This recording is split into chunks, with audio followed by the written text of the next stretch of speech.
नमस्कार, देश दुनिया की खबरों के इस नए एपिसोड पर आप सभी का स्वागत है। आज भारत से जुड़ी हुई कई इंपॉर्टेंट अंतर्राष्ट्रीय खबरें सामने निकल के आ रही हैं, तो आज की इस वीडियो को पूरा जरूर देखिएगा। जहां आज की सबसे बड़ी खबर सामने निकल के आ रही है भारत और मलेशिया से, जहां रिसेंटली मलेशिया के prime minister Anwar Ibrahim Bharat visit पर आते हैं। भारत के साथ कॉम्प्रिहेंसिव स्ट्रेटेजिक पार्टनरशिप की गई है, बट इसी बीच खबर सामने निकल के आई है कि मलेशिया ने टर्की से भारी मात्रा में हथियार भी खरीद लिए हैं। दूसरी अपडेट चीन से सामने निकल के आ रही है, जहां पर LAC के करीब चीन ने अपने जो नए गांव बसाए थे, अब वहां पर लोगों को रहने के लिए भेजा जा रहा है। तीसरी अपडेट इंडियन एयरफोर्स से सामने निकल के आ रही है, जहां पर हमारे एक फाइटर जेट ने पाकिस्तानी सीमा के पास अपना एयर स्टोर रिलीज कर दिया और इसे डायरेक्टली लिंक किया जा रहा है ब्रह्मोस वाले घटनाक्रम से। आइए आज के इस वीडियो में सारी इंपॉर्टेंट अपडेट्स आपको बताते हैं। यदि आपको हमारी ये सीरीज पसंद आ रही है तो आज की इस वीडियो को लाइक और चैनल को सब्सक्राइब जरूर कीजिएगा। सबसे पहले और इम्पोर्टेंट अपडेट की बात की जाए तो ये भारत और मलेशिया से सामने निकल के आ रही है, जहां पर रिसेंटली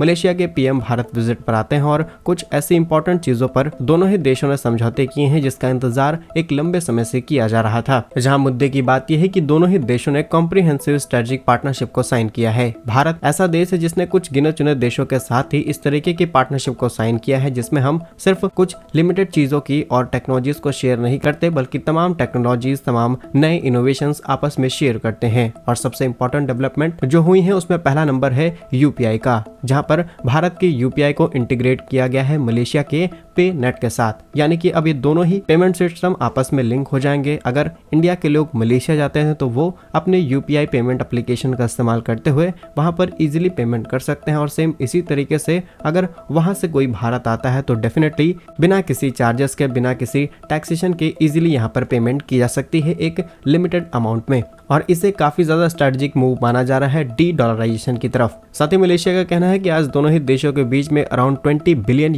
के बायलैटरल ट्रेड किए जाते हैं। इसमें क्यों ना हम लोकल करेंसीज का इस्तेमाल करें। हम भी चाहते हैं कि डॉलर से डिपेंडेंसी को कम किया जा सके, ताकि डॉलर जिस तरीके से ग्लोबल मार्केट के हर एक चीज के प्राइस फ्लक्चुएट कर पाता है, इससे उसे कमजोर किया जा सके। और भारत की भी यही तैयारी है कि हम लोकल करेंसीज को प्रमोट कर सकें, यानी कि दोनों ही देशों का एजेंडा सेम है। और सबसे इंपॉर्टेंट डेवलपमेंट तो जाकिर नाइक को लेकर के हुई है, जहां पर सीधे कहा गया है कि अगर इंडिया वो सारे एविडेंस इनके सामने रख देता है, सारी चीजों को क्लियर कर लिया जाता है, तो डेफिनेटली भारत और मलेशिया मिलकर के इस पर आसानी से एक्शन ले सकते हैं, जो कि भारत के लिए मेजर डेवलपमेंट है। इसके अलावा ऑफिशियली यहाँ पर किस चीज को लेकर के बातचीत की गई है ये तो सबके सामने है, लेकिन अनऑफिशियल तरीके से इंटरनली किन चीजों को लेकर के डिस्कशन किया गया है ये किसी के सामने नहीं है। लेकिन जो नए PM है अनवर इब्राहिम, ये काफी ज्यादा इंडिया के साथ टिल्टेड नजर आ रहे हैं, और इस नए मूव से दोनों ही देशों के रिलेशन पहले से और ज्यादा बेटर हो जाएंगे। इसी के साथ दूसरी अपडेट भी मलेशिया से ही सामने निकल के आ रही है, जहां पर भारत ने मलेशिया को करीब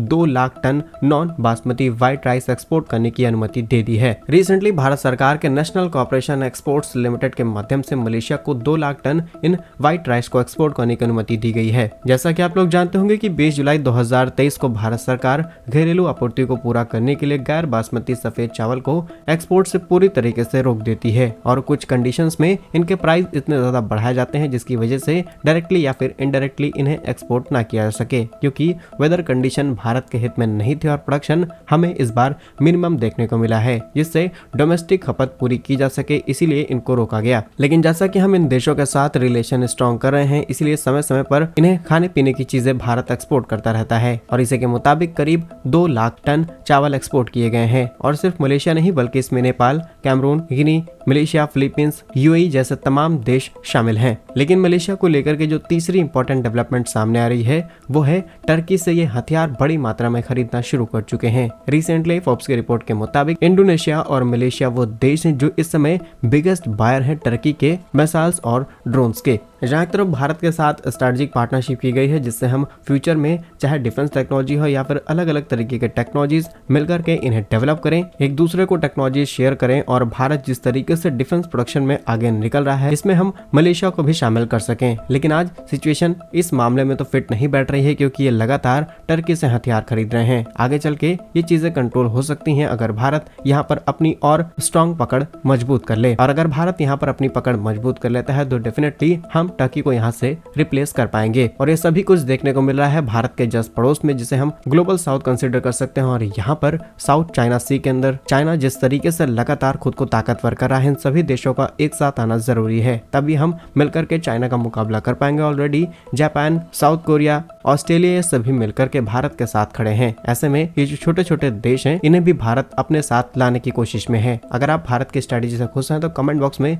जय हिंद जरूर लिखिएगा। नेक्स्ट इंपॉर्टेंट अपडेट की बात की जाए तो ये चीन से सामने निकल के आ रही है, जहां पर चीन ने LAC के पास करीब 6 साल पहले नए मॉडल के गांवों को बनाना शुरू किया था और अब फाइनली वहां पर लोगों को तैनात किया जा रहा है। जैसा कि आप लोग जानते होंगे कि भारत और चीन का काफी कंट्रोवर्शियल एरिया, जिसे हम LAC line of actual control के नाम से जानते हैं, यहाँ पर चीन ने 6 साल पहले नए मॉडल के गांव बनाने शुरू किए थे और तब से लेकर के अब तक इन गाँवों में काफी ज्यादा डेवलपमेंट की जा चुकी है। ये पूरी तरीके से तैयार हो चुके हैं, लेकिन अभी भी इनमें लोगों को नहीं लाया गया था और अब फाइनली चाइना ने यहाँ पर लोगों को लाना शुरू कर दिया है। लोगों को सभी प्रकार की फैसिलिटीज दी जा रही हैं, उन्हें नौकरियां दी जा रही हैं और सभी प्रकार की जो सिक्योरिटीज होती हैं वो सब कुछ यहाँ पर चीनी लोगों को दिया जा रहा है। जहाँ कई एक्सपर्ट्स का मानना है कि इन गांवों के अंदर उन्हीं एक्सपर्ट्स लोगों को रखा गया है जो कि कहीं ना कहीं इनकी सेना से लिंक है और जो काफी ज्यादा एक्सपर्ट्स लोग हैं, जिससे आसपास के एरिया पर नजर रखी जा सके, चाहे वो भारत का हिस्सा हो या फिर तिब्बत, सभी पर सीक्रेटली नजर रखी जाए, इसीलिए यहाँ पर काम किया गया है। कई एक्सपर्ट्स ये भी बताते हैं कि LAC के पास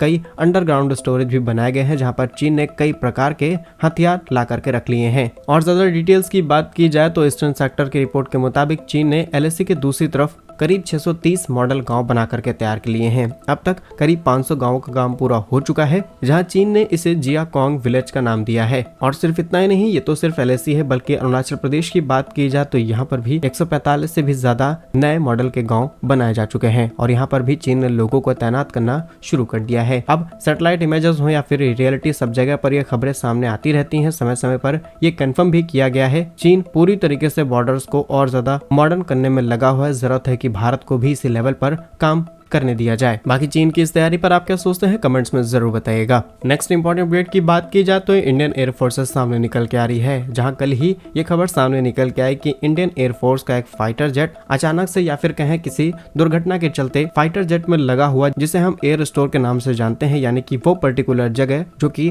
फाइटर जेट के बिल्कुल बॉटम में होती है और यहाँ पर कई प्रकार के हथियार, कई प्रकार के बम, इन सबको रखा जाता है ताकि जब भी किसी प्रकार का हमला किया जाना हो, इनसे इन्हें रिलीज किया जा सके। फिलहाल इस चीज को लेकर के ऑलरेडी इंडियन एयरफोर्स ने क्लियर कर दिया है कि यहाँ से किसी को कोई नुकसान नहीं हुआ है। ये इंसिडेंट हमें वेस्टर्न पाकिस्तान बॉर्डर पर देखने को मिला है, बट इंटरेस्टिंग चीज ये है कि डायरेक्टली इसे लिंक किया जा रहा है ब्रह्मोस वाले घटनाक्रम से। यदि आपको याद हो तो कुछ समय पहले ऐसी खबर सामने निकल के आती है कि भारत की ब्रह्मोस मिसाइल किसी छोटे से टेक्निकल फॉल्ट की वजह से अचानक से पाकिस्तान में जा गिरी, जिसके बाद बहुत ज्यादा हंगामा मचाया गया। पाकिस्तान ने भारत नहीं बल्कि पूरे UN में जाकर के इसी बात का रोना गाया, जिसमें कई एक्सपर्ट्स ने इस बात का खुलासा किया और एक काफी ज्यादा फनी बात रही, जिसमें कहा गया कि हम पाकिस्तान के रडार सिस्टम को टेस्ट कर रहे थे कि पाकिस्तान का रडार सिस्टम एग्जैक्टली काम करता है या फिर नहीं, और सही में वो काम नहीं कर पाया। इसके अलावा ये भी कहा गया कि भारत को टेस्ट करना था, दुनिया को दिखाना था कि हम ऑलरेडी ताकतवर मिसाइल को डेवलप कर चुके हैं, और उसके बाद ही